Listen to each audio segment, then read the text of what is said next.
Hey, it's RuPaul. What's the tea with Michelle Visage? Hiya. Hey, I love to go to Vegas and I go. know you do. I love to go to Vegas.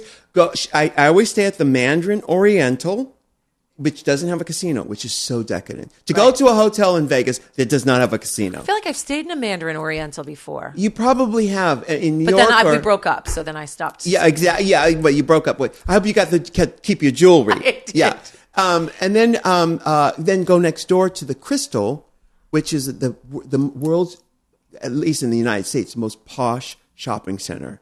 Crystal. It's in the city center of Las Vegas. Is it like a mall? It's a mall, and it has everything in it. Better than Caesar's? Oh, God, yeah. Yeah? Oh, Caesar's is so 20th century. Really? It's all about... When's the last time you were in Vegas? A long time ago. No, well, you guys performed there, but you just didn't get to... No, I don't go anywhere. Wait a minute. Wait, you guys did Bot's tour in Vegas, Well, right? I was in the Big Brother house when they did this time, but I did it last time, and I didn't get a chance to go anywhere. And Well, we've got to go. We should go. We should go to Vegas and go see Mariah. and go. Oh, I would love to go see Mariah. They're all going. They're all doing residencies. Well, I don't understand why at this point in her career, not Mariah. I get Mariah. Yeah. Mariah hasn't had a hit record in a while. I understand, and I'm not dissing her because I am a huge I know Mariah you are. fan, I know and you you're are. an even bigger Mariah Yes. fan. We love her, and I will support her all the way. But to be honest, she's having some issues with her voice keeps going out. Her marriage is falling apart. She's struggling, and I understand why she would do a Vegas residency. I think she's actually made for a Vegas residency, like Celine, very similar. I'm confused as to why J-Lo is doing a Vegas residency right now in her career. Same age as Mariah, different points in careers, I think. J-Lo's still in American Idol. I know it's wrapping after next season, worth maybe even more money than Mariah. Probably. You know, between everything she's got going on, her L'Oreal, she's got 18 things, her production company. Why do you think Jennifer would choose now in her career to do a Vegas residency? Because the money is there for her to do it. And let me tell you this. Okay, years ago, in advertising, big stars would not appear in advertising because it seemed to diminish their star power. I remember in 76 or 78 when Sir Laurence Olivier, I said not Olivia. I know her. Sir Laurence Olivia Newton-John. She's looking great these days. Sir Laurence Olivier did a Polaroid commercial and the world came undone. This is 1976 or 78. And it was because this is the world's greatest actor in an advertising. Well, things changed. And, used to be stars would go slum it in Japan. With Brad Pitt. Yes. Yeah. But those days are over. Sort of the stigma attached to even doing television today. For big movie stars know that the stories, the scripts, are on television now, on HBO, even on the networks, right? So in terms of a residency in Las Vegas, people know that it's not a step down anymore. It's actually a step up because you get that guaranteed money. It brings gives all these people a reason to come to Vegas. Every casino in Vegas benefits from these residencies. In fact, when we went to go see Britney, we thought, oh, great, let's go. Who else can we see? But there wasn't anyone else. When this is last year, year and a half, or whatever, last year when we went to go see Britney. I love that all these women are going to do these and men. I think Chris Brown is doing something at Dre's. Is he really? He's got a residency at Dre's. That is so bizarre to me. Again, I just don't understand why at this point. And I don't look at it as a step down. I look at it as making sense. I understand completely. Yeah. I just feel like with everything that's going on in Jennifer's world, I found it bizarre that at this point she would choose What's a residency. bizarre about it? You think I don't because know. she should be doing movies? Like touring, her movies, American Idol? The touring, she could probably make more money in Vegas than doing the touring. Because so why isn't Madonna doing a residency? Because she can charge so much more for her tickets. Oh, Madonna's I see. tickets are $350, something like that. Something like that. She can make more. It's more grueling, but if you have a residency in a hotel and you have a show where you can sit still and have the people come there, then and that's get $100 perfect. million for it. How much is she getting? Do you know? I don't think they. It's a lot. It's a lot. I think it's like $65 million for 2 years. I think. I'm not You talking sure. about Jennifer? Jennifer. So it's a 2-year residency? I think so. She agreed. Maybe it's 1 year and they can re-up later. Yeah, I feel like it's 1 year. Yeah. But maybe it's 2. How long is Mariah? She's got a 2 and 2? A 4-year residency. I'm talking 1 year. Can you not do sign language? Can you talk? Yeah, 22 million 1 year. Thank you. 22 million for 1 year. Yeah. And the thing is, it's close to LA, and she can go back down to do a movie, to do a TV show, for her business. But when you're on the road, it's much harder. 22 million 1 year. Okay, that's pretty sense. good. Yeah, that's pretty good. It makes complete sense. Britney's.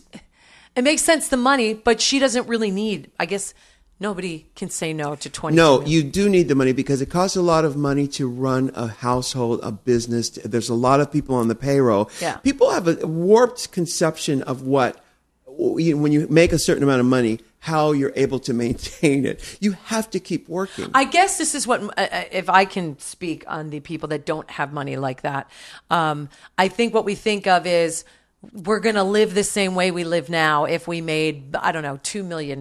Right. So we don't think of, well, how am I going to make, you think of, well, I'm going to retire. I'm going to sit back because I live in my house. Maybe my mortgage is, not me, but in general, maybe your mortgage is $2,500, $2,000, if $1,500, whatever it is. I just made $2 million on this project, on this reality show that was a huge hit. So I don't really have to worry too much. Right. What we don't think is if I'm J-Lo money and I'm making $60 million to do American Idol, I'm picking a number out of my ass.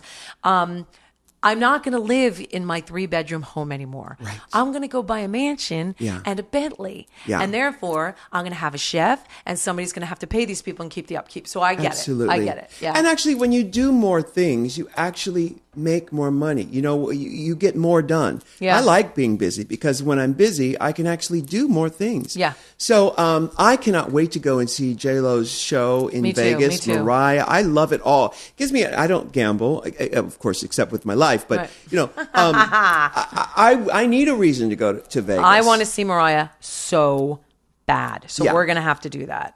We need to road trip it.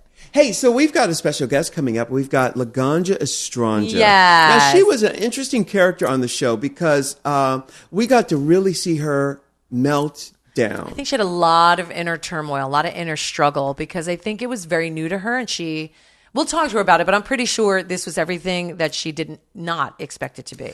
Well, we've said this before. A lot of the kids come on the show on RuPaul's Drag Race and they produce themselves. They think, I'm going to do this, I'm going to do that, and then I'm going to do this. It's like going into the Army, to the U.S. Army, and saying, you know what, I'm going to do this, I'm going to play with these guns, I'm going to shoot these guns here, and I'm going to do that. It's like, it's not like that. What the Army does is you have to be broken down and then rebuilt by them. Correct. You have to be willing to allow them to, tear you down. Yes. It's like a rebirth. Yes. And don't be shocked when you get torn down. Right. That's what you're there to do. Right. And don't be shocked when you get to see your insides. You get to look inside and see what you're really working with. Yeah. And then, unfortunately, the whole world gets to see this process happen over and over again as our show is repeated. I don't know how many countries are on it. It's over 100 countries around the world. Legally?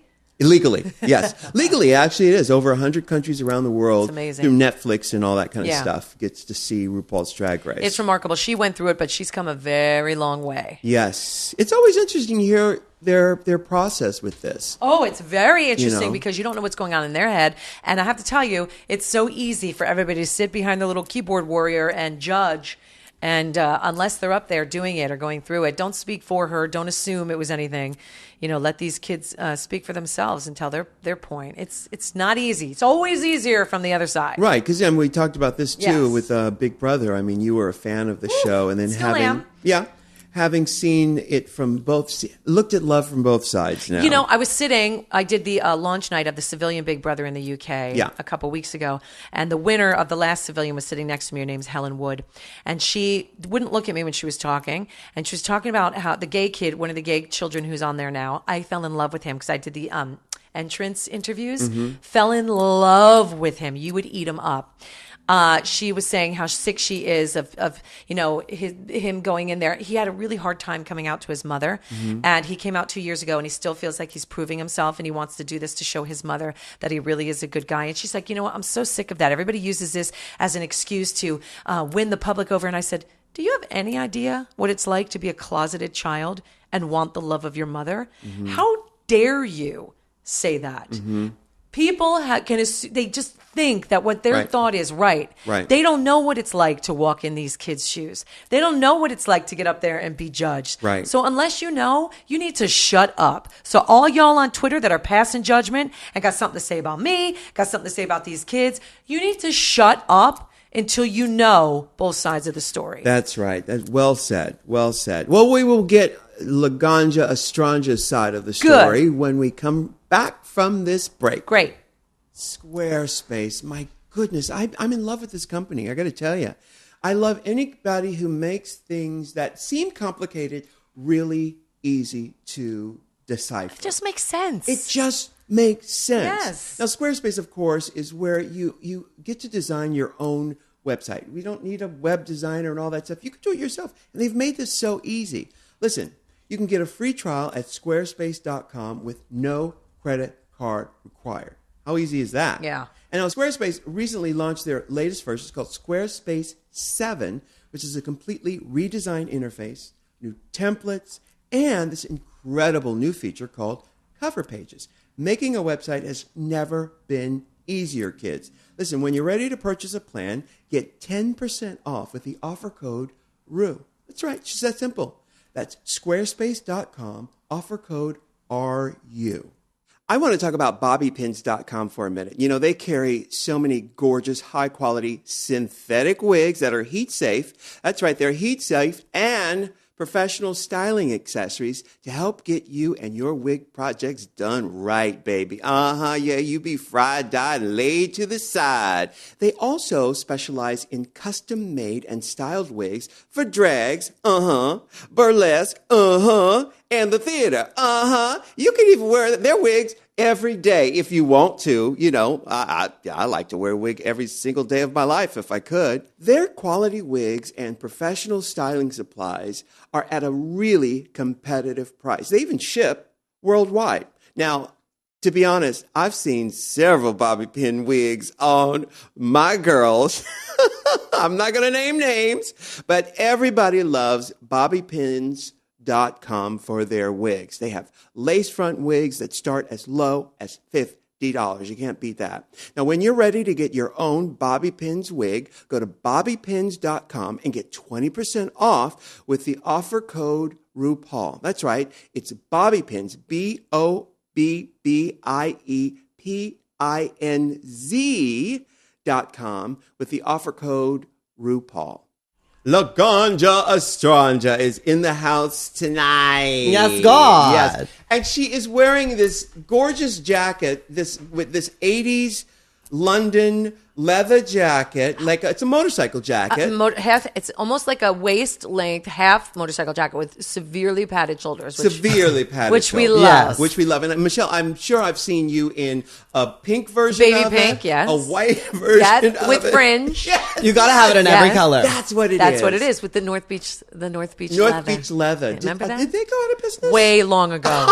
Yes. Way long ago, girl. Yes.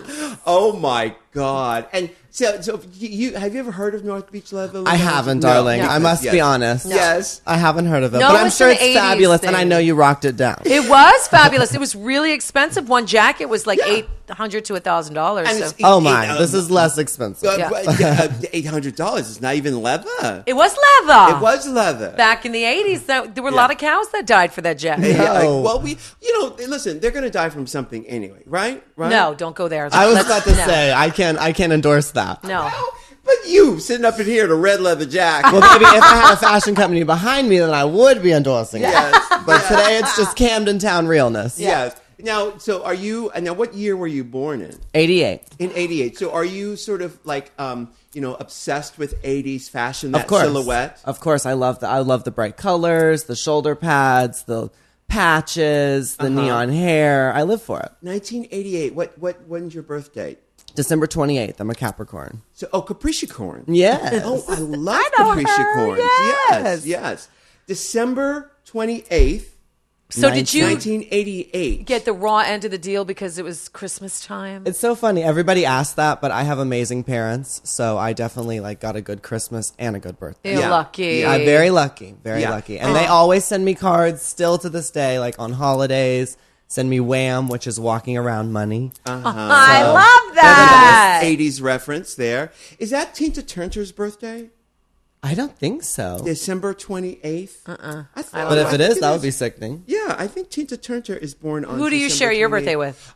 With Martin Scorsese, Gordon Lightfoot, Lauren Hutton, Rock Hudson, Lauren Michaels Right. is on my day. Yeah, lots of Stars were born. Yes, lots of November 17th people are movers and shakers. Yes. So now you bought this jacket in London. Since Drag Race, have you traveled to every country in the world? I've traveled all over the world. It's been such an incredible experience. Totally life-changing, for real. How old are you? 26. Baby, 26. baby. 26 Right. years old. Baby. Still learning and growing and loving every minute of it. Did you have your passport before Drag Race, or you got it afterwards? I did. I got my passport in high school when I went to look at colleges outside of the U.S. Did you go to college? I did go to college. I actually went to college here in California. Got my BFA in dance and choreography. BFA. Bachelor of Faggotry Art. Oh, love it. I love it. I was born with mine. Yes, Were you ya? were. Well, no, what did you study? I studied dance and choreography at dance, the... Yes, dance. dance, darling, dance. Yes. She's a dancer. That's why she can death drop so eloquently. Oh, my Oh, you said it goodness. right today. You were She feeling did, it. eloquently. Yes.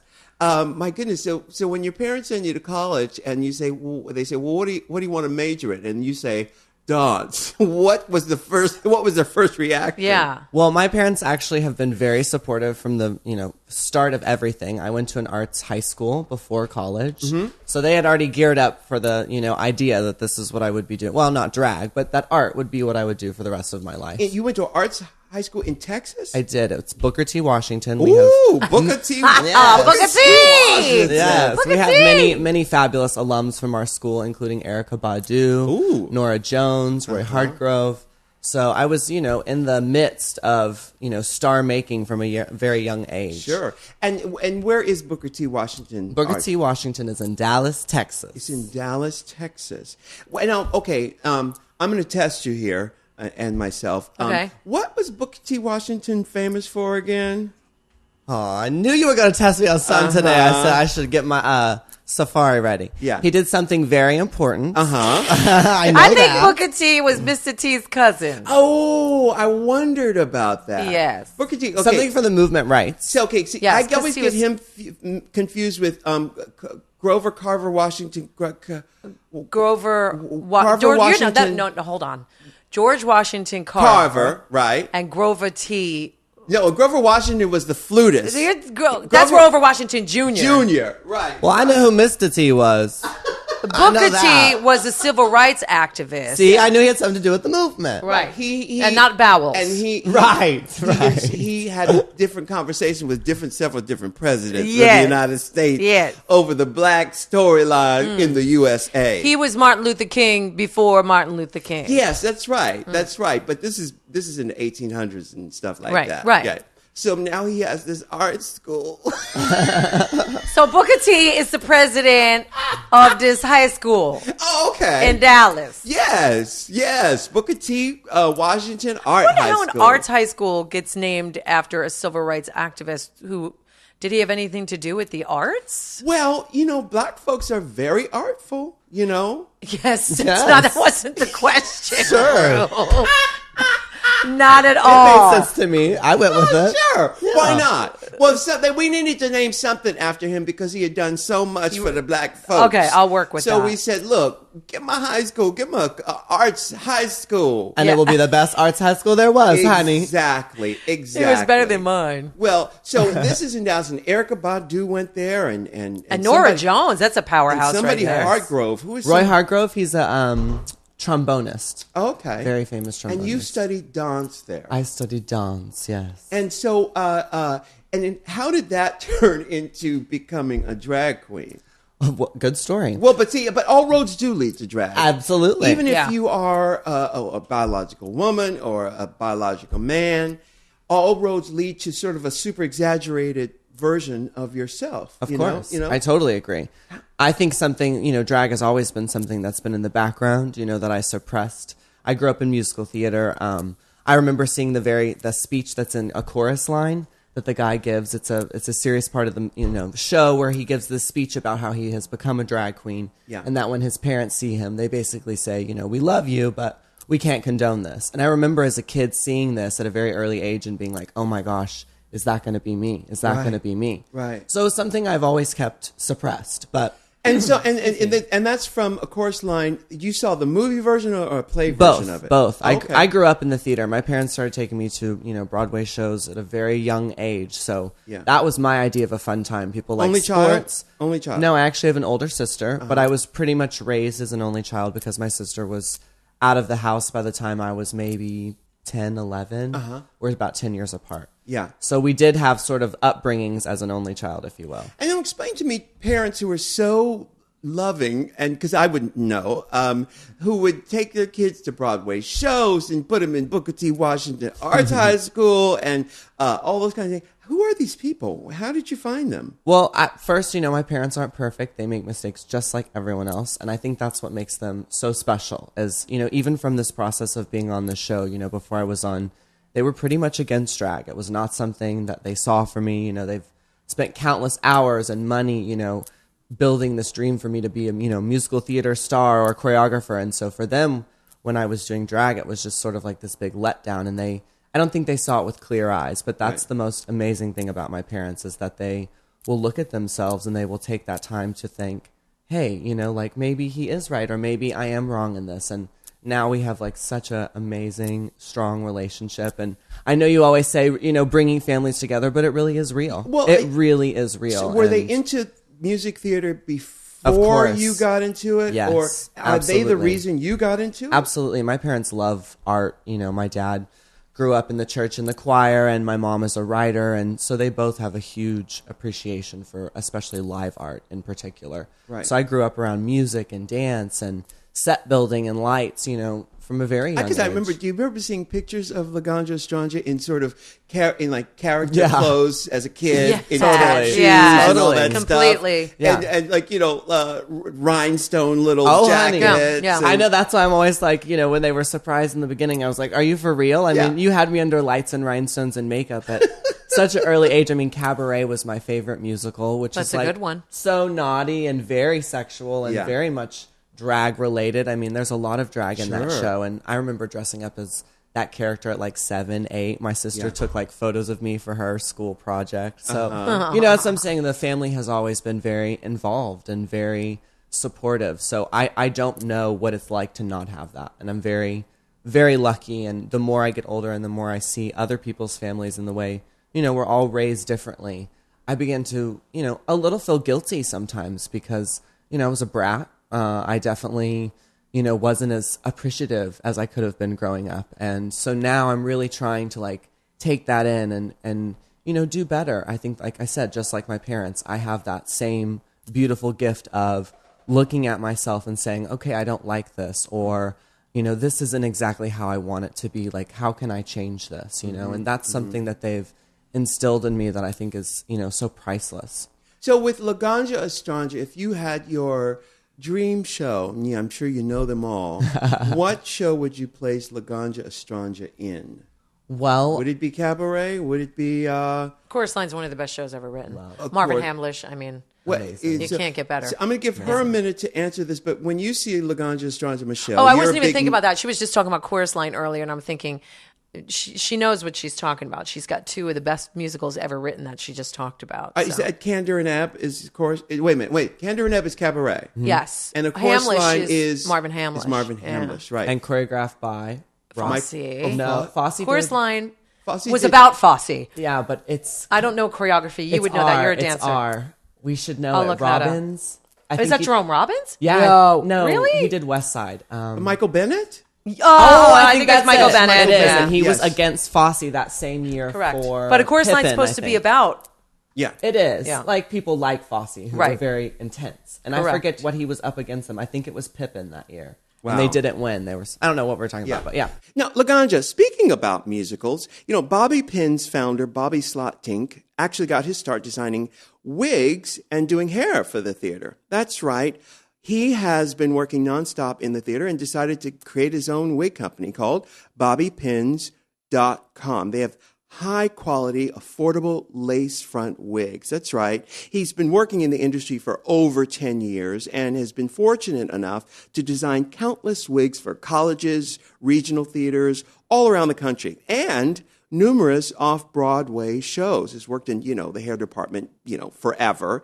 This guy knows wigs. In fact, decided to start this company because there was a general lack of wig companies run by industry professionals catering to the entertainment industry. So, thus, BobbyPins.com was born. Now, for an additional cost, any wig can be customized to fit the client's desires, which is why so many of my girls wear Bobby Pins wigs. Now, Bobby Pins wigs are featured in countless music videos. In fact, I saw one in Alaska's new video, This Is My Hair. It's so funny. I love that. Now, when you're ready to get your own Bobby Pins wig, go to BobbyPins.com and get 20% off with the offer code RuPaul. Let me spell it out for you.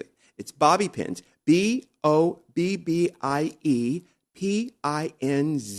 BobbyPinz.com, offer code RuPaul. So, Michelle, what would you cast Laganja Estranja I have to think about in? that. Yeah. I mean, Pippin's actually a really Would it good be show for Laganja. It'd probably be Pearlie. Pearlie's one of my favorite musicals ever. Uh-huh. No, I actually don't know that one. No, Nobody does. What's the big Okay. song Pearlie, from Pearlie? and I Am Love. I Got Love. I Got Love. It was Nell Carter. I do know that right. song. Weeping on a thought willow, it was- crying on a pillow, because I got love. It's Ben Yes, Vereen. it's the theater Is it in the Ben morning. Vereen No, and- Sherman Hemsley. It's Sherman Hens. I Ben thought it Vereen was did- Melba Moore and Ben Vereen. I think Melba Moore did. She did Hair. She did. Great one. She too. did the wit. No, I that's think Stephanie she's Mills. Pearlie. I think she's Pearlie, actually. Yeah, she did do Pearlie, but I thought Nell Carter also did. They could have both done it. Yeah. Let's So, look. what show would you place your character, Laganja Estranja? Weed smoking aficionado. What show would you put her in? Right. Well, so that's what I was thinking, because I feel like, Cabaret or Rocky Horror would be great for Jay. Yes. Like, I could see that You for could Jay. be- you but could as be, Laganja, Columbia. yeah. That would be I could good. see that. Or I would see me as the lead, of course. Of course. Be Rocky. Yeah, Or yeah. the MC. Of course. Yeah. But I feel like that's more of a Jay role. If Laganja was... Your name is Jay. Jay, that's your, my boy your name. off-stage name is My Jay. off-stage, yes. Yeah. But if Laganja was going to be in something, like, I see her more in her own type of show. I don't think there is a show that exists right now that she would fit in. I think that is the beautiful thing about my character, is it's new and it's fresh, and there's something out there that hasn't been built yet that will be. So that's currently what I'm working on, is trying to find where I will take this character and what I will do, with this platform. Well, you could do an updated version of Annie, and of course, since we can't say the T word, she could just be called Granny. Yes, hey, Granny girl. Well, as sexy as that sounds, Yes. right? I don't know that that's exactly what I want to go for. No, agreed. Yeah. It was Melba Moore, by the way, and it was Cleavon Little as Pearlie. Cleavon Little, Who, that's right. Robert Guillaume, a.k.a. Benson. Yes. Replaced him later. Sherman Hemsley was in it. Yeah, from the Jeffersons. Yeah, which is what, I remember about Pearlie, because it was a 1981 TV adaptation. It came out in 1970, I believe. Yeah. I just love the music, because we did that in, like, middle school. We did, like, in... What middle school does Pearlie? Seriously. Like... But that was a time when, music theater and high schools, they were doing that kind of stuff, because that was the cutting edge of Broadway at that time. So they were introducing those kind of shows. Now, Laganja, do you remember the first Broadway show you saw? Let's see. Or Broadway style musical that you saw? Because did you ever, as a kid, did they? That's a good question. I've Did they never take thought you of- to New York, or did you saw? No, things I that saw came them to Texas? like in Dallas at the Dallas Summer Musicals. Probably one of my first shows would have had to have been like 42nd Street. Maybe like My Fair Lady, Sound of Music. Right. I would definitely think like more Rodgers and Hammerstein would have been like my first. But I also something. think that, if you're going to put your kid in music theater, and what if your kid doesn't have rhythm or talent or even a love for it? You just happen to love, and you're very talented. Thank you. What do you think your parents would have done if you actually had none of that? I think they would have moved me right on to the next thing. Which would be? Who knows? I love filmmaking. I'm very much into directing and cinematography. I think it would have been in the arts for sure. I don't know what vein exactly it would have been in, but I do think my parents would have supported me in whatever I wanted. Did it take with your sister? Did she love it? Or she's like, get me away from musical theater. Yeah, really. My sister had an interesting upbringing. She didn't get it as easy as I did. She's also gay and has been married. Wait a minute, you're gay? Yes. Oh, wow. I know. Surprise. Yeah. Spoiler alert. Yeah, right. If the wigs and the tuck didn't give it away. But so she had sort of a different upbringing than I did. And so she wasn't having no music theater. You better get that music theater away from my face. Right. She was more into like Jinkos, the big baggy pants, if you know what those are, yes. and like long TLC. hair. Yeah, very much so. Like I could live in her pants kind of pants. Because she's 10 years older. Yes. Right. So it's a whole different generation. Yes. Yeah. And she was more punk rock, and my parents wanted her to be like the girly girl cheerleader, and that was not her thing. That was my thing. Yeah. So, when I think that was kind of the mind fuck for my parents is like. They were really dealt a mixed bag of nuts. Oh, yes, weren't they were. Yeah. They were. I talk about testing Or your lack faith. thereof. Well, talk about testing your faith. It's like, you're giving these kids who are not at all what you think they're going to be, Right. know. We're very different from our parents. Very different. They're very. And your parents are still together. They are. They've been together for many, many years. Counselors for 30 plus years. Counselors of what? Like high school. They worked in high school counselors. Wow. And then they went on to home hospice. And now they're retired and they do like interior design. Oh my God, they sound like an incredible couple. They are that I would incredible. love to get to know Very them. eclectic. They're very eclectic. I love that. And when did they find out that you were the spokesperson for the marijuana industry? Right. Well, about the same time they found out I was a drag Oh, queen. right. Boom, Right. bam, bam. Yeah. Double whammy. It was a very much a double whammy. But my parents have taken Prozac for years, darling. So they understand we all have our own thing. And while, they didn't necessarily like jump for joy, I don't think that was the big shocker. I think the drag, honestly, was more of a shocker than whatever I was promoting or using as like, my platform. Well, and who introduced you to Weed? Because, and everybody who's seen RuPaul's Drag Race, what season were you on? Season 6. Season 6. Because it all starts to melt. It does together. melt together. Oh, honey, I'm sure. Yeah. Knows that Laganja, one of her taglines, one of her branding methods was to, put her fingers together, act like she's smoking a joint. Like Tommy Tom. Tommy Tom, she put her thumb and her index finger together, put the other three fingers out and like. Is that the international symbol? That's the international symbol. But you know what? It also I smoke weed. It also comes from, believe it or not, the Bob Fosse hat hold. Of course, it's the exact same. It's the thing. same position. Oh my! So that's boy. sort of how I Another know chorus line reference. Yes, Absolutely. yes, one. Yes, I love it. When I was in high school, the song I was in music theater in Atlanta called Northside School of Performing Arts, and that was '76. And the song everybody was singing. You couldn't walk through the halls with somebody playing or singing. What I Did for Love? No, What I Did for Love. Everywhere. Come on, it boy. was unescapable, this song. So much so, when I auditioned for college at American Musical Dramatic Academy, that song was banned. It was, No. yeah, well, there you have it. That was 1986. And rightfully so. Yeah. And is that Marvin Hamlish? That is Marvin Hamlish. Yeah. So now, who introduced you to weed? Well, I actually probably smoked the very first time in high school when I was a senior. Was a very good boy throughout, did my homework, did my grades, didn't drink. So but as a senior, she was getting rebellious, getting older, wanting to try new things. So I was probably exposed to it then. But Who gave it to you? Were you like at a party? My friend Lauren Glenn, she was like a hippie. And she was like, we're going to go outside and we're just going to like sit in the fields and eat food and just talk and have a good time. And I was like, okay, sure, why not? Yeah. And had you sniffed glue before? Or? Did a popper? I had really never done anything, even drink. You hadn't drink. You had no drinking. Do you like to drink at all now? Well, I actually went through a crazy phase right after the show.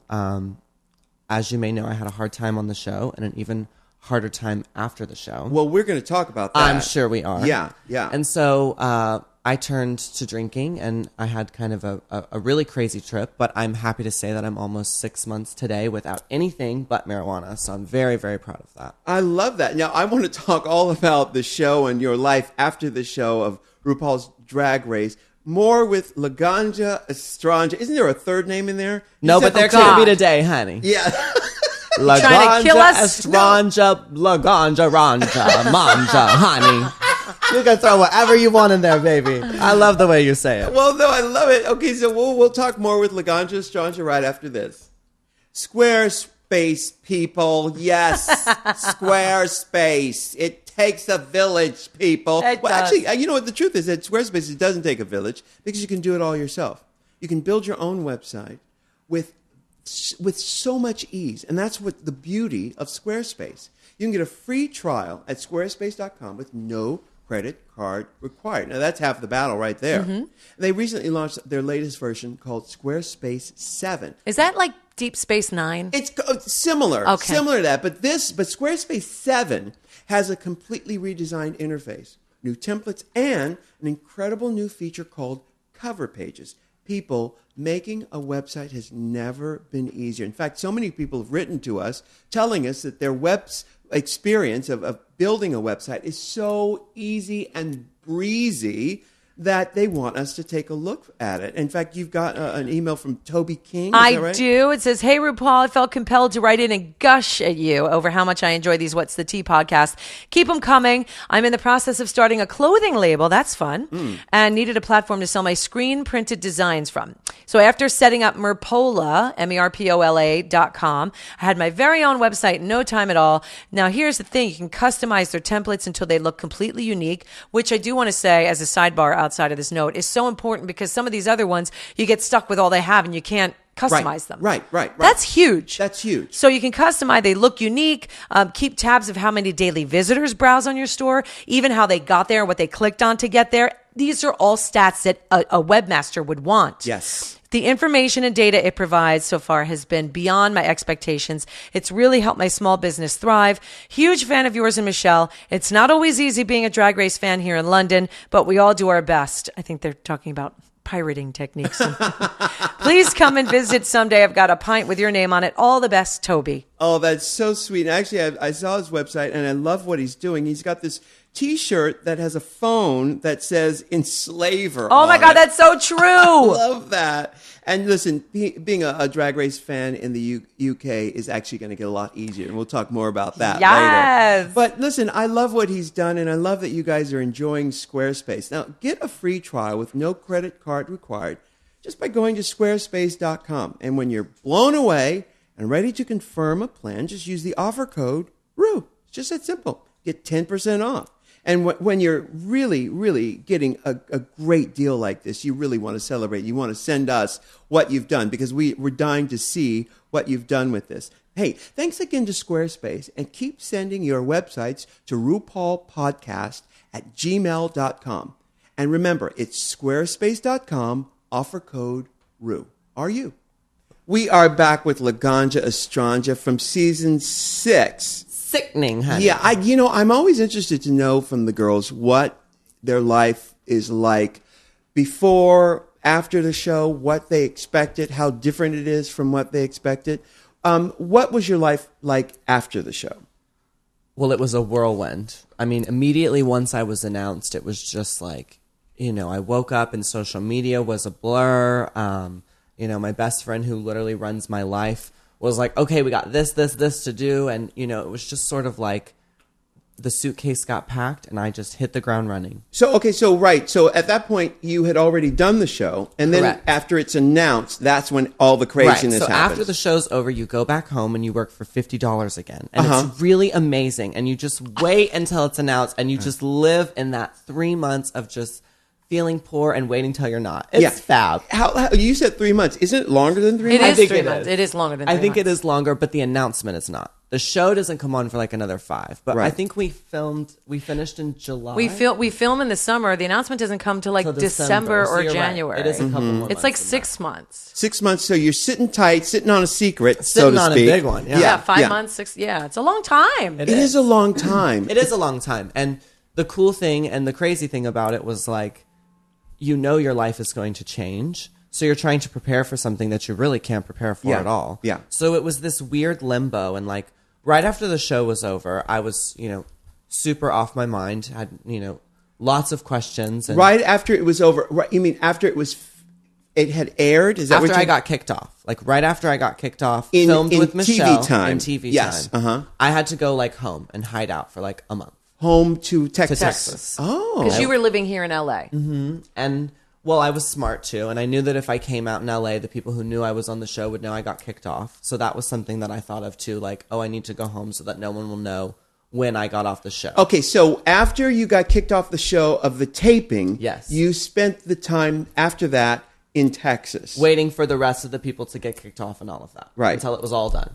Right. Mostly because I was just distraught and I needed to like go home, refocus, center myself, sleep, eat, regroup. What distraught you the most?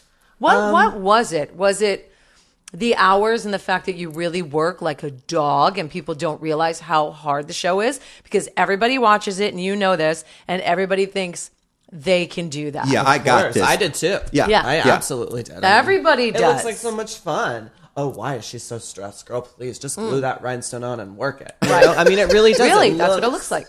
It looks that easy, but I think for me, what was so hard was the mental part of the show. Yes. In my head, I had exactly, I was so prepared. I had nails for every look. I had makeup charts of how I was going to do my makeup. I mean, I had prepared so meticulously in every little thing. And then when I got there the first day, and the first day we didn't even do anything, we were just in our room, I was like, oh shit, like I have no idea. Like I have no idea what I just got myself into. I mean, I was already freaked out from day one. I'd not been locked in a room like that, like ever. I don't know. Immediately, it was just like I choked up and was like, "Oh my gosh! Like this is really about to be something." Yeah, this is going to be not a musical theater camp, and like that's really what I thought. I thought I was going to musical theater camp. The but of course, opposite. we were going to compete, and of course there was going to be drama, and of course there was going to be rules, and But it's just like I said, there I was, and I was in this room with all my suitcases, stripped of. Your phone, your friends, your support system. And your weed. And your weed, which I, have been very vocal about, which was, hard for me. But I don't think, and that first day, like I said, when I was alone, that's what it was about. For me, it was just that, like, I assumed the first day, we were going to go in, we were going to film, and it was just already like, no, mama. Yeah. That's not how this works. You Right. know? We're going to get you hungry. We're going to, warm you up, because that's sort of what I thought, at least for me. That was my tactic, is that I was like, okay, they're warming us up, they're letting us sit so that by the time we meet each other, we are so ready to go. Yeah, because we've been in our rooms and we've gone stir crazy and we're ready to make a show, because at the end of the day we are. And that's something that I've really had to learn, is I really went into this thinking that it was going to be a way for me to show you guys my heart and how much I've looked up to you my whole life, and just like this magical unicorn experience.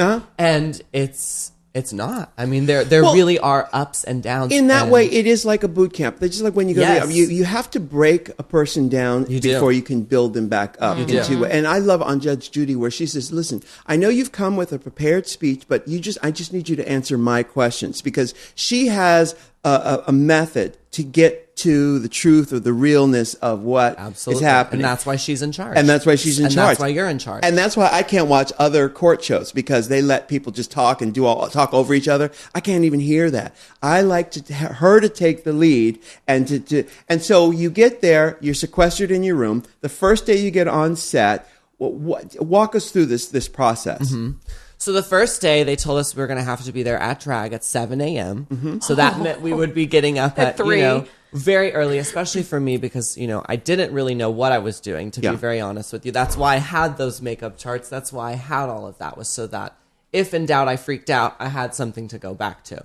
In drag at 7 a.m., welcome to my world. Yeah. Yeah. Hello. Uh-huh. So yeah, exactly. So there we were. I got up probably around 3, got myself pumped up. I remember listening to Lick It Like a Lollipop over and over and over every morning, honey, with my Red Bull. And, I remember thinking, whatever happens, just, go in there and be you and give them what you want. And so we get to the set, and I remember hearing like a couple of girls in the room, and we turned to the PA. I wish I could remember his name. I think it's Josh. Josh. Josh, you mean Josh. We've seen him on Untucked this year. Josh. Who I love. And by the way, all the people who work on RuPaul's Drag Race are amazing. They're lovely. They took such good care of us, and they, don't get a lot of recognition. So I just want to shout out to them. Thank you for all those people who took care of us because they're amazing. But you don't see the other girls. The first time you see the other girls is when the cameras are rolling. Is literally you walk in the workroom. into the workroom. So, so I'm hearing murmurs, and I remember turning to Josh and saying, "I'm going to death drop. Make sure the cameraman knows to get the full angle, honey." Yes. And he turned to me and he said, "Okay, remember, big queen entrance." And that is something that we heard throughout the show. Big queen entrance. Big queen entrance. Yeah. And a lot of the times when people ask me, about me and my character and stuff, this is something that I tell them. In my mind, I was at musical theater camp. And so when he said big queen entrance to me, I said, I'm going to give you the biggest queen entrance you've ever seen. Yeah. And that's not fake because it came from me. Yes. And it came from something that I was giving you as a choice. It was my choice to be this over the top, to have a turban, to wear these things as I entered because that's what a big queen entrance is to me. Sure, yes, we are pro-choice. Did somebody call that fake? Of course, yeah. Of course, I've had a lot of... even Bianca on the show was like, here comes Miss Macrame, needing more attention. It was like, that was something that was viewed as attention-pulling or... Well, that's your one entrance. I don't think that should be... Well, no, every day I had a fabulous entrance. I had a tagline. I had a glitter shoe. I had something, that I had prepared because... I believed, much like you, that we're born naked and the rest is drag. Boy, girl, whatever. I'm always going to have some kind of rhinestone. Sure, why some not? Some kind of something because it makes me feel fabulous. It makes you feel fabulous, like me. And it's a way of saying to your creator, "Hey, thanks for the thumbs up." Yeah, absolutely. And so I walked in the room and there was Gia Gunn who immediately gave me that reaction of like, "You're sickening. I live for you." And, that relationship was herstory from there. She's literally at my house right now. Like, really? Yeah, we're so close. She's fun. Been one of the best things from the show is really making a new friend that is so similar to me. Right now we've kind of, well, I don't mean to put her business out on blast, but we've kind of switched places. She's having kind of a rough time right now and kind of confused about where she wants to go. And I'm so thankful that, I've already experienced that. I've gotten my sobriety on. And now I can be a friend to her and kind of say like, "Hey, I know exactly what you're feeling, and I'm here for you." Like, right, but you're not alone. You're not completely sober. You're green and sober, right? That's right, honey. She's still medicated. Yeah. I love that under term. Proposition 215, Medicated? legally in the state of California. That's right. She don't mean Motrin. I love the term green and sober. Oh, I love it's that. Brilliant. Yeah. What's that other term? It was not green and sober, but you said it a minute ago. Sober pothead. A sober pothead. Yes. Well, listen, So, okay, so you get there, and obviously the big thing was that the big criticism was that we needed to get through to Jay. We needed to see some of the soft edges. And you mentioned yourself, big queen entrance. So you came big queen entrance on every level. On every level. At what point did you realize, wait a minute, some of these moments need to be soft and malleable? Did you ever feel that way? Well, I thought I was delivering soft and malleable moments. I remember one day specifically, you had said something to me about my skin. And you were like, "Oh, your skin looks really good today." It's very small, random. Mm-hmm. And I don't even know why my person who was in the interview thought to ask me that. But they were like, "Oh, you seem to have a reaction to that. What's up?"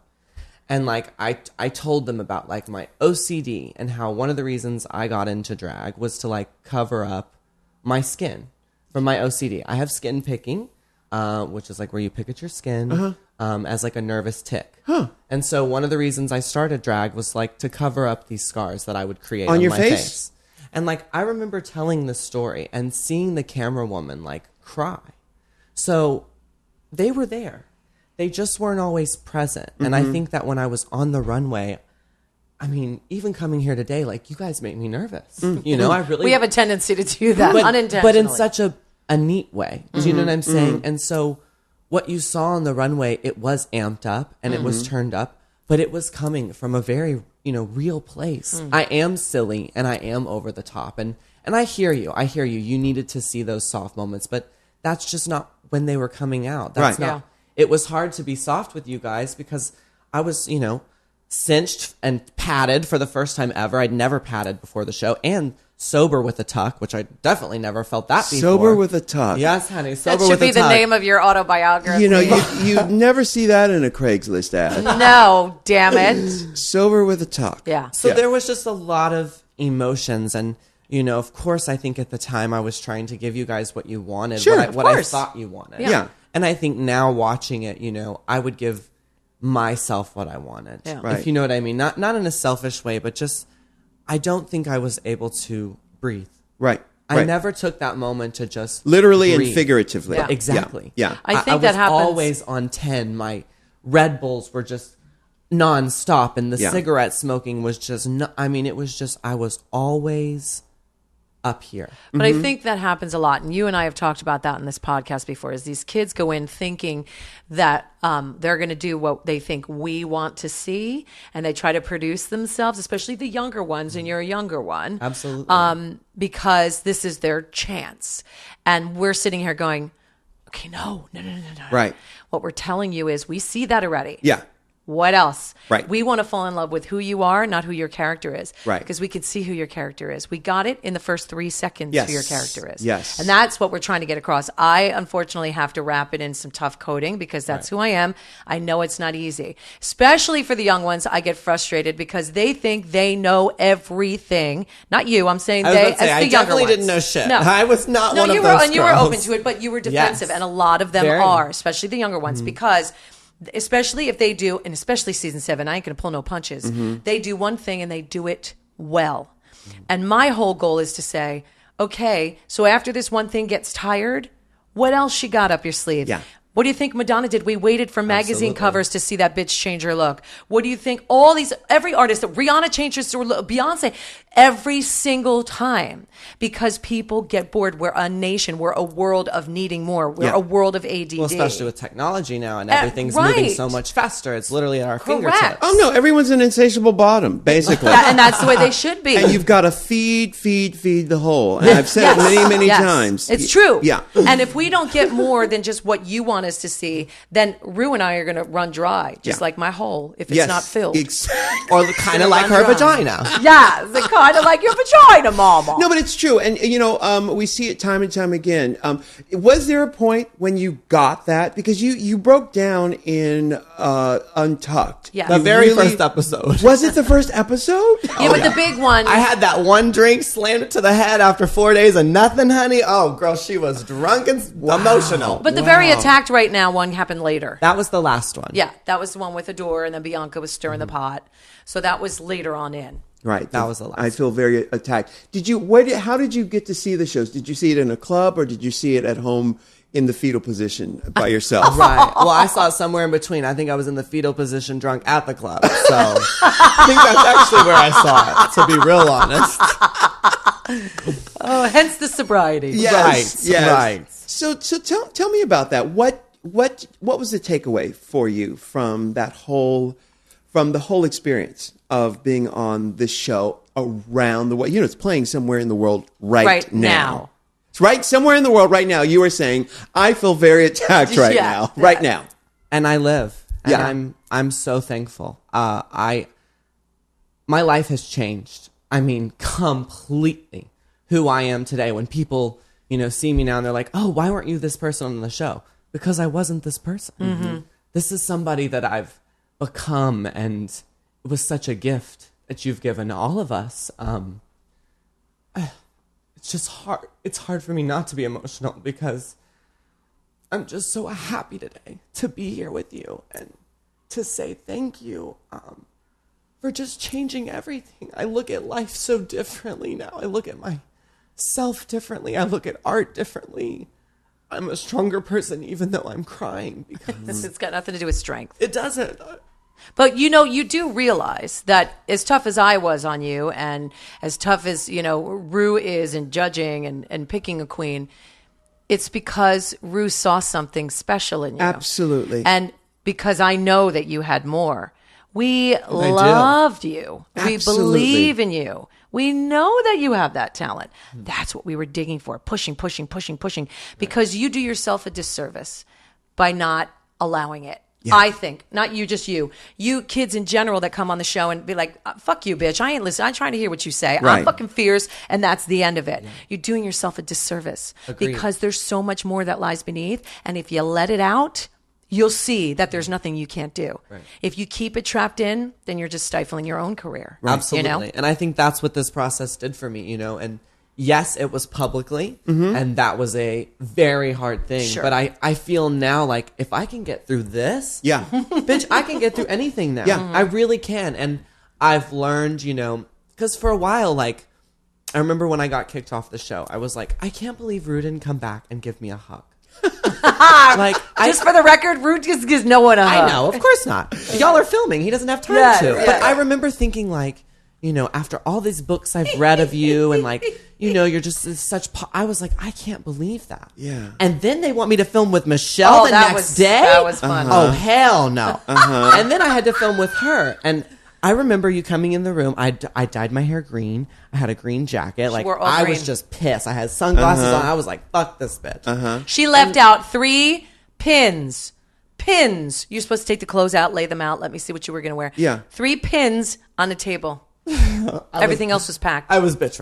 I was bitch. But I remember coming in and Michelle said to me, do you want to do this on camera or do you want to do this now? And I said, oh, this bitch is being real. Like, okay, so take advantage of the moment now. Because like I said, I hadn't got it with you. So I was like, I'm going to get it with Michelle. I'm going to take this moment. So I moved them sunglasses and I said, all right, let's do this. And, Michelle broke it down for me and she explained it for me. And she was like, I have a job too. And this is part of my, persona and how I have to, like you said earlier, I have to wrap it in this kind of hard blanket. And it's taken me a while, to realize this tough love concept because I was raised by counselors who were like, I got a scratch and there was the Band-Aid immediately. Right. Yeah. So yes. I had to kind of readjust to this idea. And, I began thinking, I was like, well, RuPaul was raised in a very different time than me. And he's had to fight to get what I'm given. Right. What I'm literally show up, put on a dress, and am given. You had to fight for. And so I think, this is just my personal opinion, I think you've built in this amazing thing where you're able to be all loving and accepting, but still protect yourself. Yeah. And still kind of have a circle, know your limits. And that's what I want to build for me. That's what I've learned from you guys is that you can be open and you can be loving and you can be positive. But at the end of the day, this is a business. It is a business. And that part of the business hasn't changed at all. You know, the thing is that I always equate it to being in the jungle or being in the wild where the strong survive and no amount of political correctness or sort of making the edges sugarcoating or making the edges baby safe for people who that doesn't change. And I always want to just go back to the audition process. We see so many girls, and I got to tell you, the amount of girls. Mostly the girls are doing the exact same thing. So when we see a Laganja Estranja, it's like, oh my God, look at her, and we fight. Some of the girls, we fight for it because the network kind of wants safer things. Right. But like a Laganja, I'm like, I want her, get her. So when the girls finally come on the show, we're like, come on, do what I know you can do. Yeah. Let's amp it up. Play with me. Leave what your preconceived ideas of the show behind and come with us on this ride because you are talented, Laganja. You are very talented.